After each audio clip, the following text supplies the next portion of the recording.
As you can see, YouTube has informed me that the channel exceeded 5 million views, so I offer a logical thank you to all who have peacefully interacted with the content presented here. You should know, however, that obstacles still remain to full disclosure. Humans are not yet asking the right questions, if any, to better understand what is hidden before them in plain sight. With regard to UAP clues on Earth's astronomy, ancient history, and literature, humans continue with logical fallacies and refuse to provide truthful answers to questions asked of them that would unravel their prior programming. Some of you will recognize both of these as reflected in 1015 or 2246, but some will not. Finally, Google YouTube continues its view count decimation censorship tactics.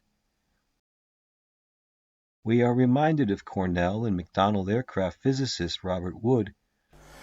And I said, well, Carl, one thing I wouldn't want to do is what everybody else is probably going to do, namely try to prove that they're real. I said it's very clear to anybody who studies it at all that they're extraterrestrial. And the most important thing is to figure out how they work. And there was long silence on the phone, and he never invited me to give the paper. At that time, I began to ask myself, is there some plan to control this process? That was just a sort of a subconscious thought that I had in my mind, and I didn't really do much more with it then. On the topics of UAP, advanced physics, and Earth's ancient history, if you would step up to politely and truthfully answer an adaptive series of questions, I would like to hear from you in the comments below. Until then, I leave you with the UAP puppeteered and human-mocking humor of Yoda and ufologist J. Allen Hynek.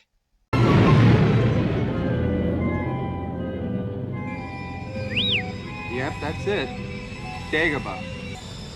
I'm not picking up any cities or technology. Massive life form readings, though. There's something alive down there. Yes, I'm sure it's perfectly safe for droids. I cannot prove that marsh gas is the full explanation of these sightings. But it does appear to me extremely likely. I am, after all, an astronomer and not a chemist. And I've pointed out that swamps are not the normal province of the astronomer. He usually has his eyes trained toward far loftier places. Professor Hynek went even further, stating, "A dismal swamp is a most unlikely place for a visit from outer space, and no sensible pilot from his world or another would pick a swamp for a landing." This idea clearly rooted in primitive winged aircraft and landing strips. Just hang on. I'm gonna start the landing cycle.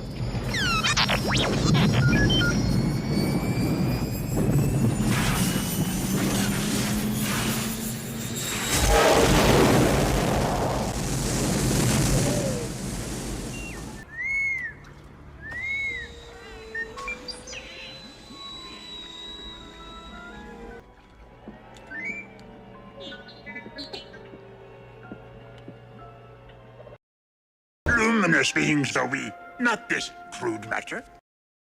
No, no different, only different in your mind. You must unlearn what you have learned.